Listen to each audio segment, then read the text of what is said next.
Hi friends, welcome to Sriyarsha cooking channel. నేను మీ సరిత. ఇవాళ మన రెసిపీ వచ్చి గోధుమ పిండితో కరకరలాడే దోశలు.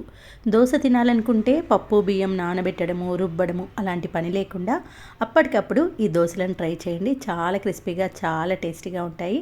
అది కూడా కేవలం గోధుమ పిండితోని. మరి ఆలస్యం చేయకుండా ఈ గోధుమ పిండి దోశలను ఎలా వేసుకోవాలో చూసేద్దాం పదండి.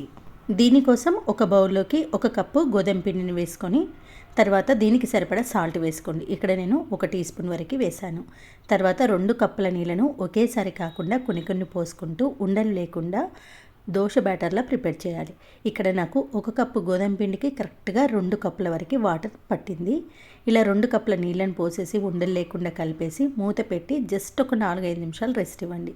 అంతేనండి, ఎక్కువ టైం నానబెట్టాల్సిన అవసరం ఏమీ లేదు. 4-5 మినిట్స్ తర్వాత మూత తీసి మళ్ళీ దీంట్లోకి సన్నగా చాప్ చేసుకున్న కొత్తిమీర, పచ్చిమిర్చి, ఉల్లిపాయ ముక్కలను వేసుకోండి. బ్యాటర్ కొంచెం చిక్కగా అనిపిస్తే మరొక 1/2 కప్పు వాటర్ని యాడ్ చేసుకొని ఈ కన్సిస్టెన్సీలో బ్యాటర్ను ప్రిపేర్ చేసుకోవాలి. చిన్నపిల్లలకైతే పచ్చిమిర్చిని స్కిప్ చేయండి. బ్యాటర్ ప్రిపేర్ చేసుకున్న తర్వాత స్టవ్ ఆన్ చేసి దోశ ప్యాన్ పెట్టుకొని కొంచెం ఆయిల్ అప్లై చేసుకొని వీడియోలో చూపిస్తున్నట్టు బ్యాటర్ను ఈ మాదిరిగా పోసుకొని మంటను సిమ్లో పెట్టుకోండి. చక్కగా కాలిన తర్వాత మరొక వైపు టర్న్ చేయండి. ఇప్పుడు కూడా మీడియం ఫ్లేమ్లో పెట్టుకొని జస్ట్ ఒక 30 సెకండ్స్ ఉంచితే సరిపోతుంది. చూడండి, రవ్వ దోశ ఎలా క్రిస్పీగా వస్తుందో అలాగే వస్తుంది.